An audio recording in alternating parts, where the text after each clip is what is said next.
help somebody in here, one of the first things you're going to have to do is that you're going to have to know in times of discovering your own strength, your strength is rooted in your exaltation of God and not in the elevation of your problem. I wish I had somebody in here. See, sometimes we talk too much about our problem and not enough about our God. Do I have anybody?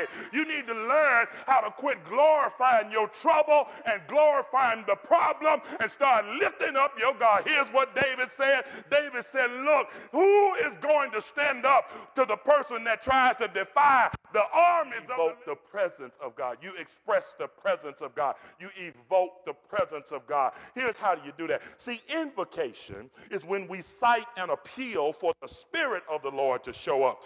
But evoke means to bring about and recall to your conscious mind the memories of what God has already done. Y'all gonna catch that in a minute. See, invocation is when you show up at the banquet and you ask God's Spirit to reside in that place. But to evoke means to put it on your mind. Tell somebody, put it on your mind. You got to evoke the memories of what God has done. You got to recall the record of God. You got to bring to mind what God has already done.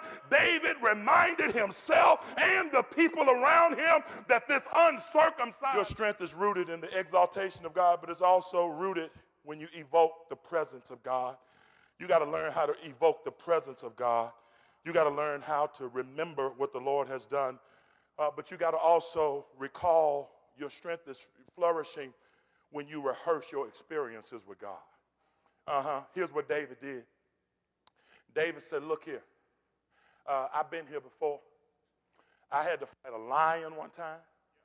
I had to fight a bear one time. And if the tiger had showed up, I would have fought the tiger too. Lions and tigers and bears.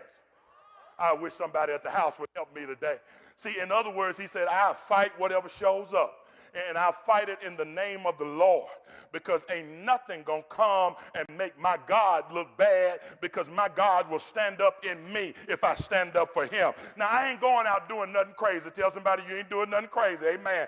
If you got to stay at home, you need to stay at home. If you're supposed to be at home, stay at home. But here is what David did. He said, look, all we needed was a reason to come together.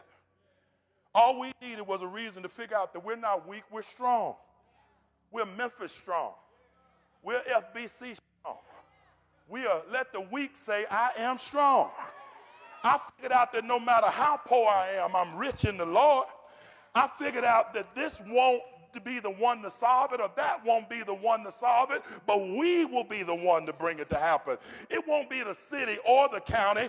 It'll be the city and the county. It won't be Strickland or Harris. It'll be Strickland and Harris. It won't be the council or the commission. It'll be the council and the commission. It won't be the police department or the sheriff's department. It'll be the police department and the sheriff's department. It won't be Baptist or Methodist. It'll be Baptist and Methodist. It won't be the Protestants or the Catholics. It'll be the Protestants, the Catholics, the Jews, the Sikhs, and all of us saying we can work through this. It won't be mama's side of the family or daddy's side of the family.